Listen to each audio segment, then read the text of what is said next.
नमस्कार, public news में आपका स्वागत है। राहुल गांधी आजकल संसद में पीएम मोदी के ऊपर पूरे जोर शोर से हमलावर है। इलेक्शन कमीशन को चोर साबित करने में लगे हुए हैं। टैरिफ के मामले में डोनाल्ड ट्रंप के वक्तव्य को लेकर मोदी सरकार को घेरने में लगे हुए हैं। वहीं दूसरी तरफ राउस एवेन्यू कोर्ट ने रॉबर्ट वाड्रा को नोटिस भेजा है। साबित करो कि दोषी हो कि नहीं। अगर साबित नहीं कर पाए तो कोर्ट एक्शन लेगा और साबित नहीं कर पाए तो कोर्ट का नोटिस वारंट में तब्दील होगा, वारंट अरेस्ट वारंट में तब्दील होगा और फिर ईडी अपना शिकंजा कसेगी और ईडी कस्टडी में लेगी और कस्टडी में लेकर वो सारी बातें पूछेगी जो अब तक रॉबर्ट वाड्रा ने बताया नहीं है। ये वही तरीका है जिसमें आम आदमी पार्टी के अरविंद केजरीवाल फंसे थे और जेल जाने तक की नौबत आ गई थी। ये वही तरीका है जिसमें भूपेश बघेल का बेटा चैतन्य बघेल को जेल के अंदर जाना पड़ा। पश्चिम बंगाल में भी कई मंत्री फंस चुके हैं, जेल में बंद है और जमानत के लिए छटपटा रहे हैं और यही सब रॉबर्ट वाड्रा के खिलाफ चल रहा है। और वहीं राउस एवेन्यू कोर्ट में सोनिया गांधी और राहुल गांधी के खिलाफ भी चल रहा है, लेकिन अभी शुरुआत रॉबर्ट वाड्रा से हुई है। दिल्ली में शिकोहपुर लैंड डील मामले में रॉबर्ट वाड्रा की मुश्किलें बढ़ने वाली है। कांग्रेस नेता प्रियंका गांधी वाड्रा के पति और व्यवसायी रॉबर्ट वाड्रा को प्रवर्तन निदेशालय द्वारा दर्ज धन शोधन के एक मामले में अदालती नोटिस जारी किया गया है। राउस एवेन्यू कोर्ट ने वाड्रा और ईडी मामले में आरोपी के रूप में सूचीबद्ध कई अन्य व्यक्तियों और कंपनियों को नोटिस जारी की। विशेष न्यायाधीश सुशांत चंगोत्रा ने ईडी की दलीलें सुनने के बाद प्रस्तावित आरोपियों को नोटिस जारी किया।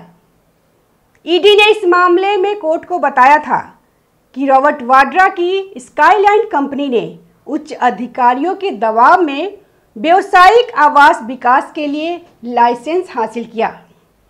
राउस एवेन्यू कोर्ट में जांच एजेंसी ईडी ने यह आरोप लगाते हुए कहा था कि इस मामले में जांच एजेंसी के पास रॉबर्ट वाड्रा को लेकर अहम सबूत है और यह मनी लॉन्ड्रिंग का एक महत्वपूर्ण उदाहरण है, जहां अपराध की आय से अचल संपत्तियां खरीदी गई।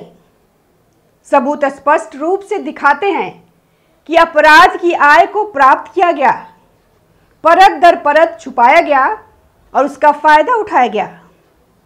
कोर्ट में वकील ने दलील देते हुए कहा कि यह अदालत इस मामले की सुनवाई करने के लिए सक्षम है क्योंकि अपराध की कुछ गतिविधियां दिल्ली में भी हुई थी। ईडी ने कोर्ट के सामने तर्क दिया कि लाइसेंस की फाइलों को जल्दबाजी में संसाधित किया गया और वित्तीय क्षमता की जांच नहीं की गई। लाइसेंस अनुचित प्रभाव और पूर्व आवश्यकताओं को दरकिनार करके प्राप्त किया गया। ईडी ने वाणिज्यिक लाइसेंस जारी करने के लिए जिम्मेदार सरकारी अधिकारियों के बयान भी पेश किए। कंपनी ने 4 स्तर पर पैसे लिए। मामले की सुनवाई 28 अगस्त को होगी। इस नोटिस का उद्देश्य केस का अदालत की ओर से संज्ञान लेने से पहले संबंधित अभियुक्तों का पक्ष सुनना है। मनी लॉन्ड्रिंग केस में हाल ही में प्रवर्तन निदेशालय ने उनके खिलाफ चार्जशीट दायर किया है और राउस एवेन्यू कोर्ट ने एजेंसी को निर्देश दिया है कि वह सभी अभियुक्तों को इसकी कॉपी उपलब्ध कराए। प्रवर्तन निदेशालय ने हाल ही में इस मामले में 3 व्यक्तियों और 8 फर्मों के खिलाफ आरोप पत्र दायर किया है। ईडी ने 17 जुलाई 2025 को दिल्ली की राउस एवेन्यू कोर्ट में इस मामले में चार्जशीट दाखिल कर दी है। इस चार्जशीट में कुल 11 लोगों और कंपनियों को आरोपी बनाया गया है, जिसमें उन पर लगभग 58 करोड़ रुपए से अधिक के गुरुग्राम भूमि सौदे में अपराध की आय जुटाने का आरोप लगाया गया था।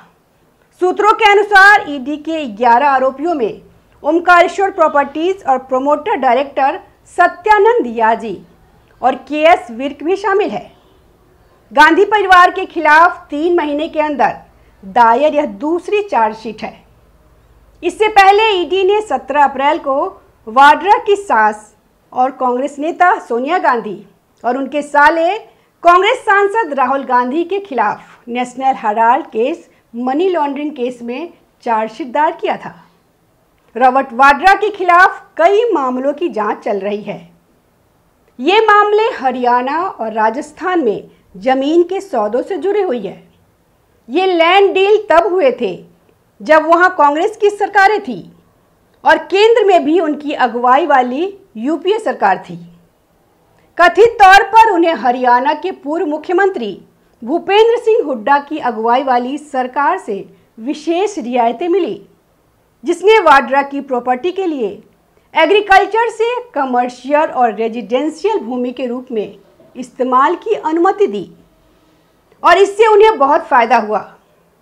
इनके अलावा रॉबर्ट वाड्रा के खिलाफ फरार आर्म्स डीलर संजय भंडारी से जुड़े मनी लॉन्ड्रिंग केस में भी जांच चल रही है। आरोप है कि वाड्रा को कई डिफेंस डील के बदले भंडारी ने उन्हें लंदन और दुबई में कई प्रॉपर्टी खरीदने में मदद की। जिस मामले में दिल्ली की कोर्ट ने उनके खिलाफ चार्जशीट के बाद नोटिस जारी किया है, वह दिल्ली से सटे गुरुग्राम के सेक्टर 83 में शिकोहपुर गांव का केस है।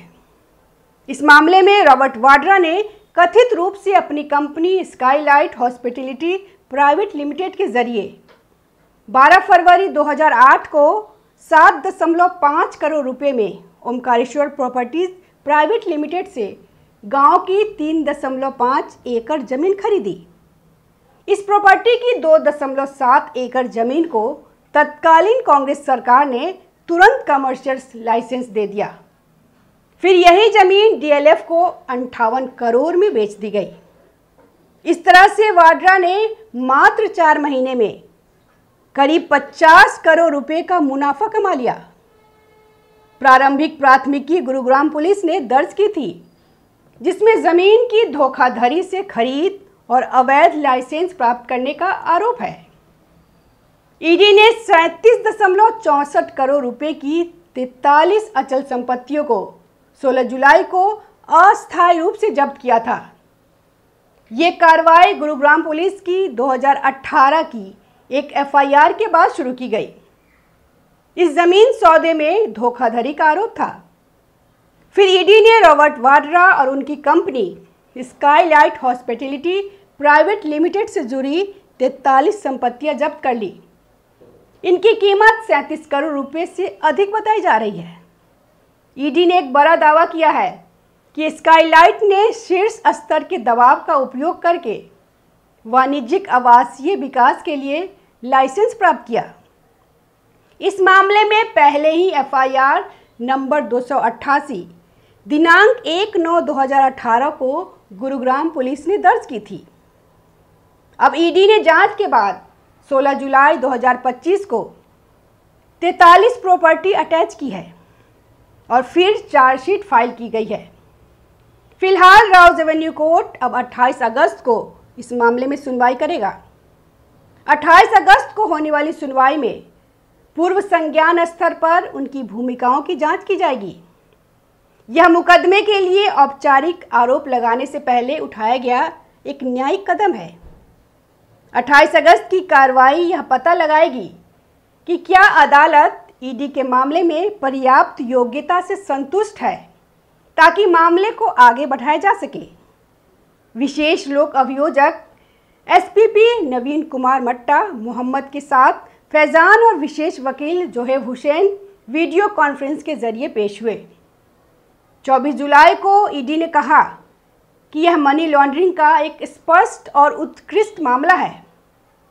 अभियोजन पक्ष की शिकायत पर प्रारंभिक प्रस्तुतियों के दौरान ईडी ने कहा कि अपराध की आय का इस्तेमाल अचल संपत्तियां हासिल करने में किया गया। ईडी ने यह भी कहा था कि सबूतों ने मनी लॉन्ड्रिंग के अपराध को निर्णायक रूप से स्थापित कर दिया है, जहां अपराध की आय पीओसी उत्पन्न की जाती है, स्तरीकृत की जाती है और उसका आनंद लिया जाता है। धन्यवाद। ताज़ा खबरों से जुड़े रहने के लिए हमारे चैनल को सब्सक्राइब करें और बेल आइकन को दबाना ना भूलें, ताकि हर खबर की नोटिफिकेशन आपको मिलती रहे।